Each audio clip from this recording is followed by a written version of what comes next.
Hey, what's going on, you guys? Today I'm going to show you how to make a super smelter. I have a previous video that's already up that showed you how to make a bamboo farm and it's kind of a fuel source. Well, now you can connect that fuel to this and make a super smelter. Alright, let's get started.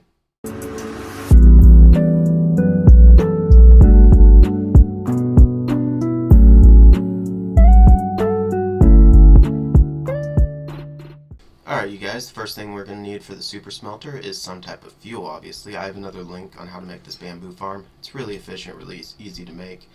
You don't need all these observers, so if you're lacking nether quartz or you've only been nether once or twice, that's okay, because you really only need 2 observers to make this farm. It'll make you a whole bunch of bamboo that you can use as fuel.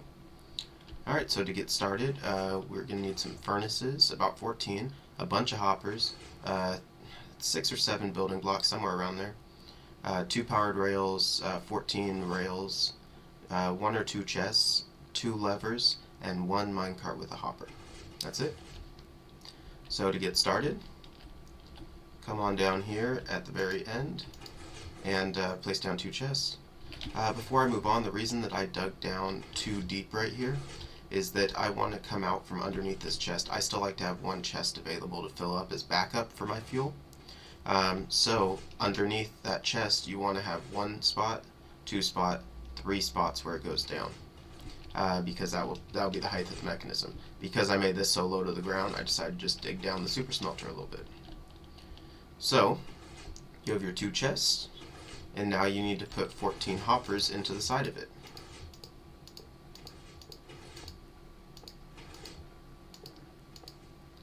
Just make sure that you put the hoppers stabbed into the side of the next hopper. Double check to make sure none of them are facing down, otherwise the system will not work.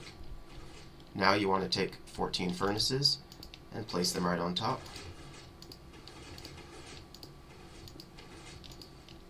For those of you that don't know, if you just hit shift to crouch down, to sneak, you can place the furnaces right on top. Now before we move on to the next part, as far as hoppers and furnaces, just a quick history.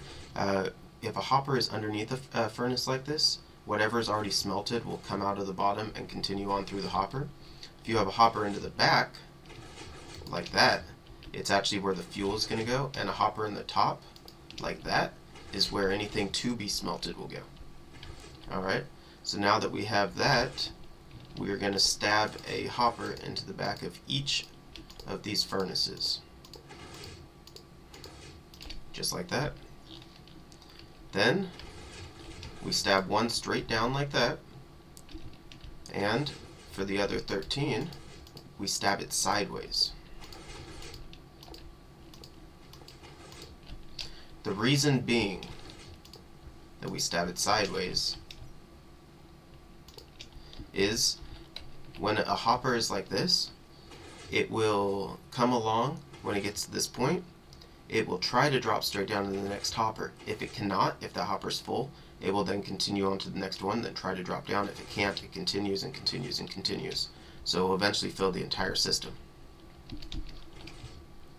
So just make sure that this comes out underneath that guy. And there's your whole fuel system. In fact, it should already be filling up. Yep, there it goes. Alright, while that's filling up, let's go ahead and work on our depositing system for where we put our materials.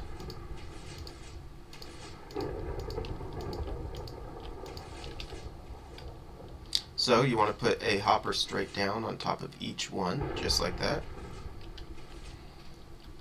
And then you want to take your build block, put 1, 2 out, and 1 up, and then do that on the other side as well. 1, 2, and 1 up. You can then take your lever, place it right there, and put a powered rail right there. Take a lever, put it right there, and a powered rail. I'm going to go ahead and flip the lever to turn on the power. And then we just have to put a rail down in between every spot.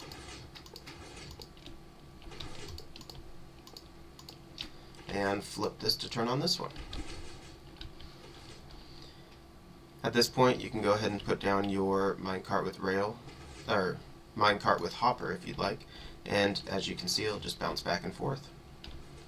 The way to shut off this machine is just shut off one side, and when it gets back to that side, it will stop. Just like that. When you want to turn it back on, you simply turn it on, and it continues doing its thing. Alright, the next thing that we're going to do is we're going to go ahead and put down one hopper on top of here, and a chest. Easy as that. Let's grab some sand and stick it in here. It should start dropping out into here, and when it comes by, it picks up a bunch. If you want to load up a bunch, just go ahead and turn off power, and it will continue to load up with whatever we have here.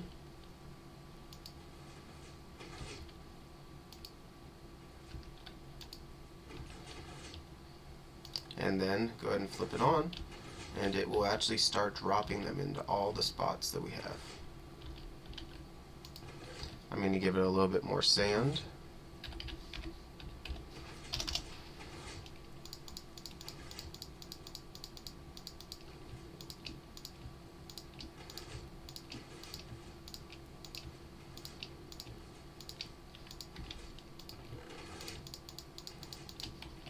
Just like that. As you can see, it's already depositing into the hopper, and a lot of it will actually pull out of the hopper every time that the minecart comes by and starts filling it. It will fill the first one first. However, as you can see, it pretty evenly fills it. 6, 6, yeah, 5. There's always a couple towards the end that only get a few, but they do eventually all fill. The reason that these ones haven't taken off yet is actually because fuel hasn't gotten to them yet. Once you initially hook up the fuel system, it does take about 30 minutes to fill the first time, but once it's filled, the furnaces will be filled, the hoppers behind them are filled, the lower hoppers right there, and then the hopper above is filled, and it's backed all the way up and then starts filling the chest. So at that point, you can smelt for, hours before you actually end up running out of fuel and having to wait. If you never want to run out of fuel, just make the fuel system bigger. This system tends to work good for me. It makes plenty. Like I said, it works for a couple hours of smelting, and a super smelter of this size, when it's fully working, smelts about a stack every minute. So if you're working hours, let's say 2 hours, that's 120 stacks. That's that's over 2 double chests full of whatever material you're trying to get before you run out of fuel. I typically think that's plenty, but if you want to, you can make the fuel system as large as you want. Let's go ahead and grab a little bit more sand.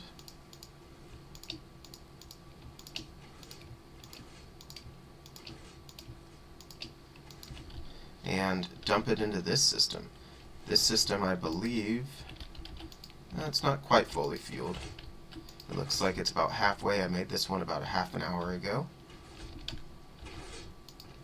So let's dump some in here, and you'll see even how fast even a half of a system works. So it looks like the first 6 are going because they have fuel. This one should be getting fuel soon.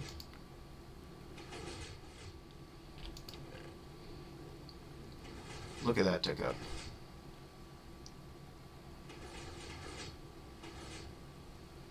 And that's only half a system. If you have the whole system working, like I said, it's about a stack a minute. It works really efficiently. Honestly, it's something that everybody should have in their base. Hey boys, that's it, man. If you want to make a pyramid out of glass, you can do it. You want to make a pyramid out of stone, but you don't have silk touch, you can do it. I don't know why all my examples are pyramids, but hell, you can do it. This super smelter, now that it's hooked up to the fuel system, is crazy efficient. That's all I got for you guys. So, Zobua Gaming. Till next time, I'm out.